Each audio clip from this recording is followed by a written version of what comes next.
I really wanted to capture the impression that this athlete, this icon, left behind everybody he came across, and most importantly, the legacy he left behind for students, faculty, alumni, etc. How did such a monumental fall from grace affect his loved ones, or those who loved him? We discovered, while making this film, how impactful a simple game of beer pong could be on a university and on, ultimately, society as a whole.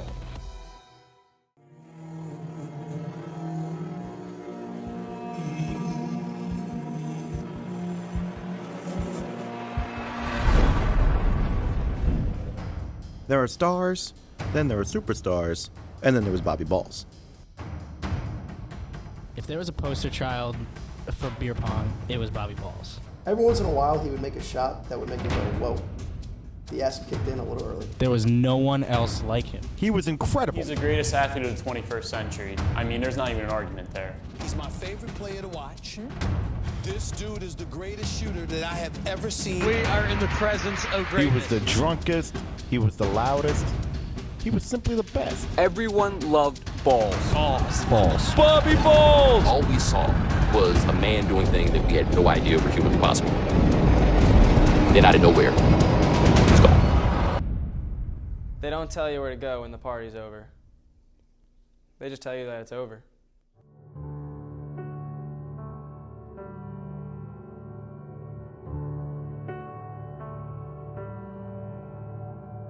When someone brought up the name Bobby Balls at a school lunch table, our first thoughts were, man, this guy's going places.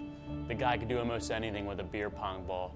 The man epitomized what it means to be a college athlete. I mean, once he was out for good, I mean, the college sports world was changed forever. I don't think it bounced back yet. Before Bobby Balls, the college party world was simply about dancing. Beer pong was just an alternative for white guys that couldn't dance. Like myself. So you had these men, these testosterone-filled men. They were normally grinding up against girls on the dance floor, but instead they were up against the table to watch the game. It was unbelievable. They actually began to move the beer pong table in the middle of the dance floor to make room for me. He brought excitement to the game. He had charisma. He had skill. He was really one of a kind, and he brought that attention from the dance floor to the beer pong table. When Bobby Balls walks into a party, you just gravitate towards him. You could be doing anything. You could be dancing, you could be rolling up a doobie. I could be getting my dick sucked, and I will stop that to follow Bobby Balls. It's just the kind of effect he has on people. We love the crowds that Bobby drew in. We started charging unreasonable amounts of money to get into our parties. I didn't miss a single Bobby Balls game. I didn't care what they were charging. 5s, 10s, 20s. It didn't matter. I was there. Yeah, these kids were paying a lot of money to get in there, but what they didn't understand is that they weren't just watching a game. They were watching a legend being born right before their eyes. Back in the day, I used to play with him. He absolutely sunk every cup. I couldn't make one, and he carried me. Bobby Balls was the only man I knew who could hit a grand slam with no one on base, if you know what I mean. Bobby's unreal. I once saw him making out with 2 girls and still hit the redemption cup. Bobby was so good, he would make you shit in your pants. And not just you shit in your pants, me shit in my pants. They're shit in my pants right now. People began to compare me to Bo Jackson, saying that I had the same amount of athleticism as Bo Jackson. And I said, fuck Bo Jackson, man. I brought him in, I kicked his ass fair and square on the pong table. No one could ever deny that I was the best that ever was, that ever lived. After the Bo Jackson game, Bobby was all crazy in the head about being the greatest of all time. GOAT! It's the greatest of all time. G for greatest, O for of, A for all, T for time. GOAT is a hooved animal. He challenged Jordan, Gretzky, and Tiger before the sex scandal and beat every single one of them. I don't know why he just didn't play them in their own sports, to be honest with you, but that's besides the point. Yeah, and he partied every night just to keep up that reputation that he was the best that ever played. I actually still have a lot of my Bobby Balls memorabilia. I have my Bobby Balls visor. I have my Bobby Balls shirt. And these right here, these are some panties that a girl threw at him. I think she was on her period or something, but yeah, that's period. He didn't want them.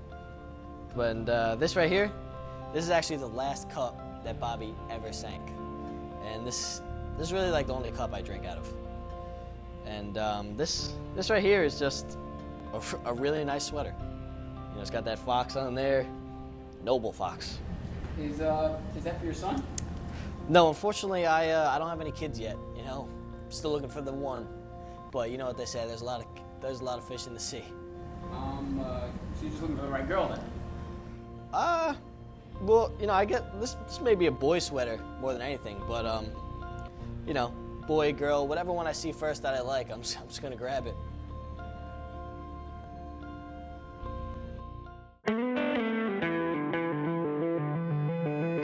It was around the springtime of '05 that I realized there was something wrong with my spine. And I don't know, it was weird. I couldn't figure out what it was. But, you know, to drown the pain, I fed myself with alcohol, weed, and low-grade narcotics for breakfast, lunch, and dinner.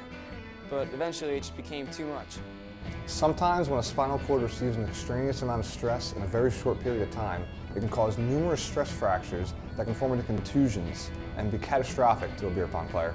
See, Bobby was winning every game, so they began to give him terrible partners. They were giving him freshman sluts, blind frat brothers. Yeah, they exist. And just blackout drunks.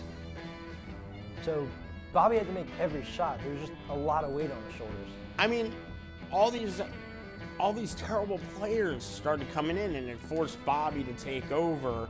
I mean, it made him look better than he even was before. But there was a price to pay for all this new responsibility. He had to, in layman's terms, put the team on his back.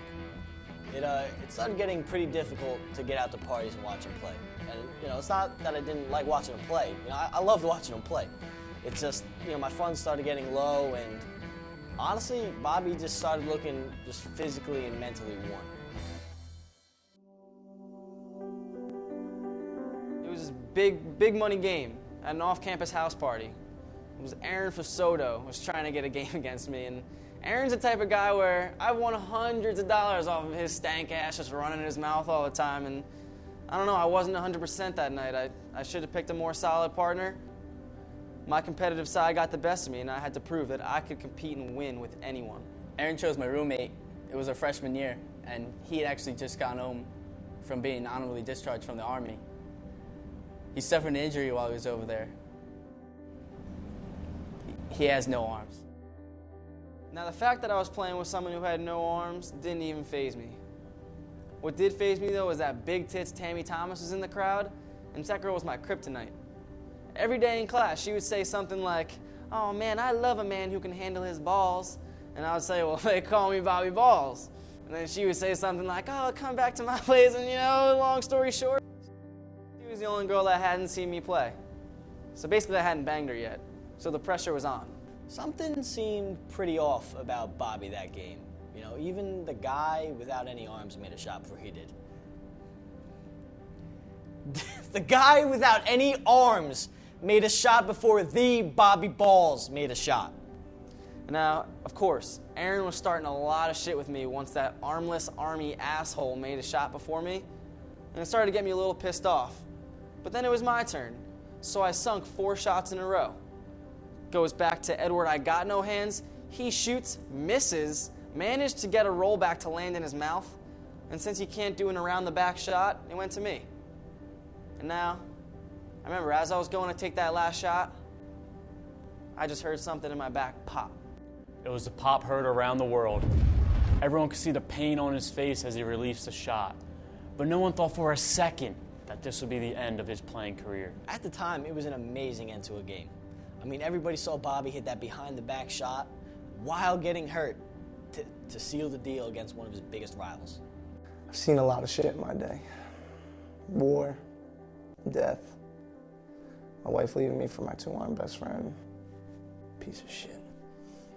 I've seen a lot of shit in my day, but I'll tell you what, I've never seen a shot like this before. Okay, so of course, Drano bomb. Bobby Ball sinks it. Everyone goes nuts. And some random drunk dude comes up behind me, bear hug style lifts me up and it pops my back into place. I'm feeling good now. You know, I stand tall just as Big Tits Tammy's coming to congratulate me. And just as I'm going to grab one of those voluptuous knockers, felt like someone jabbed an ice pick right into my back.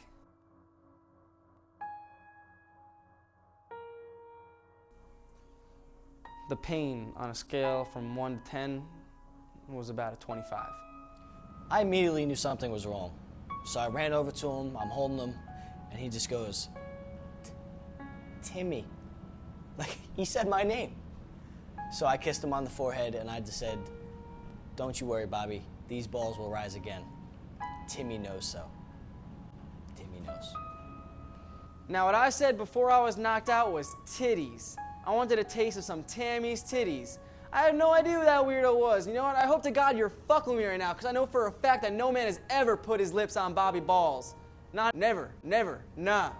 If he was a less determined athlete, he probably wouldn't have had that shearing force to his spinal cord, and he would have just lost the game and he would have been fine. But he has such a strong will to win, and that's what really got him. I guess it was a combination of everything that caused the pain for me.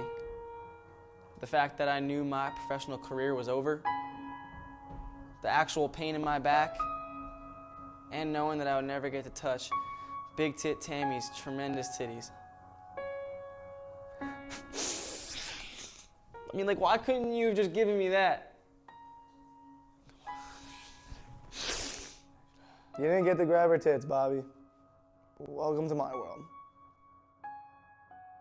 I can't grab anything.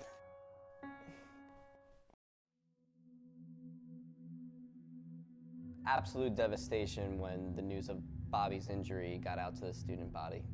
I never seen a beer pong injury in my life, but the one Bobby Balls went through, that was pretty horrific. Our party ranking dropped from 12 to 78. And, you know, people started to blame Bobby for it. Man, the fans turned on me so fast, I had no idea what hit me. I used to love hanging out with Bobby, honestly. He always got me laid, always had this great aura and energy around him. He was always the kind of guy, when you were with him, you were gonna have a good time. Once he hurt his back, I mean, come on. Would you hang out with Luke Skywalker if he didn't have the Force? No. He's just a fucking farmer. No matter how cocky, arrogant, or egotistical people knew Bobby to be, you just couldn't help but feel for the guy. I mean, he built a great reputation for this university that's fallen through the cracks, but students didn't see that. They saw a fallen idol who was marginalizing their ability to turn up. It was a very difficult time for me. Luckily, administration reached out and illustrated to me my value to this university. People think we don't know what goes on in frat houses on campus. Of course we do.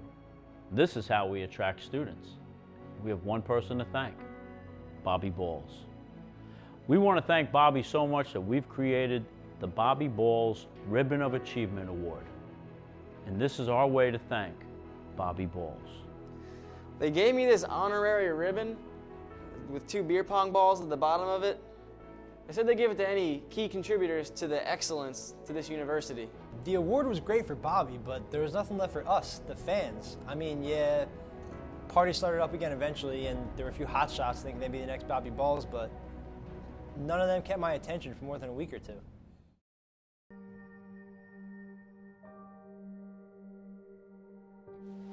Whenever I have a little bit of free time or time where I can just think to Bobby Balls, stop being Bobby Balls maybe, I come out to my safe haven. I also like to build beer pong tables in my spare time. Choose what Mother Nature gave me, you know? You know what I mean? It's just, there's nothing more true than building a beer pong table from the ground up. This may sound like a ridiculous comparison, but Bobby Balls is like the Beatles of great sports stars, because you never really got to see him fade. You know, there was no form of natural decline. It's just like his talent was taken from him. And in some ways, you know, taken from us all. You know, just imagine of how good he would have been if he had continued. This one's Charlie. It's my most recent project that I've been working on. It only took me about a month to finish up after my first initial trip to Walmart, but, you know, quality takes time, and these quality tables, they go straight to homeless families. You know, I don't necessarily give them the food they need, per se, to survive, but, you know, after their days of trash picking are over, they have something to eat it on, you know? Yeah, these tables mean way more to people than anyone really knows. Imagine what he could have done with those 2 extra years, and I'm not even counting grad school. I really think the guy could have made 500 cups in his career. He could have made Hall of Fame if he just played another semester or 2. His island per game average was climbing, and he easily could have been the best shooter of all time.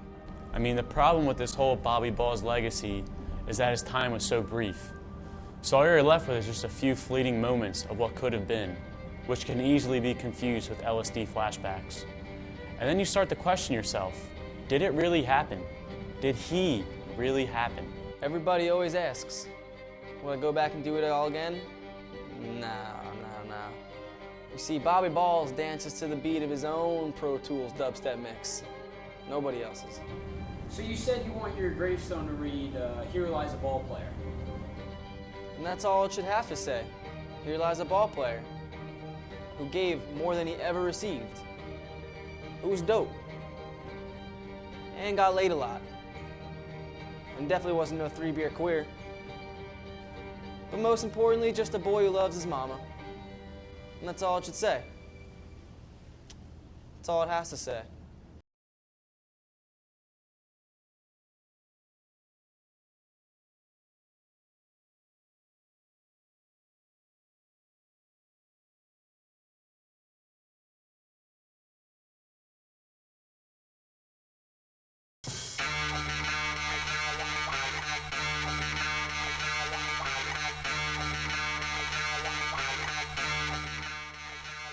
It's cool that you guys did all the interviews in my basement.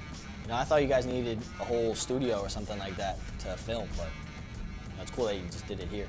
Yeah, we appreciate it. It's pretty dark and creepy down here. What do you do down here? Well, I mean, you know, what does anybody really do in the basement, you know? I don't have anything now. I'm sterile. I'm sterile. I have lice, and you can only picture how terrible that is. Every single day, no hands, lice. Yeah. Ever since I watched my sister shove my goldfish up her ass, I just haven't been the same. Oh no, I know Katrina was a government conspiracy. I guess that's what that movie Finding Nemo is about. I hope they find him. I found mine. It wasn't pretty. If your cousin was Eva Mendes, you'd be making out with her too. I have syphilis. It burns. Burns like hell. I used to watch a lot of anal beating videos. I think I'm gonna try it. I'm a transvestite woman. I love watching the leaves fall from the tree. It's stimulating. There's no such thing as a female orgasm. That's the professional opinion on this? Profession? Oh, I'm not a surgeon. Oh, because you're wearing... No, that's no. And also the clitoris is not real either. It's like Santa Claus. Your parents have been lying to you this whole time. Yeah. Good news for you and me. Up until I was 13 years old, my parents thought I was a horned frog. Yeah, life's good. Currently having an affair with my grandfather, so winning. I just ask these people about Bobby Balls. Even though I'd like to think of myself as godlike, I am not a priest. And somebody really needs to help these people. Although I do like touching little boys. No, really. Ideal your children. Thanks for watching.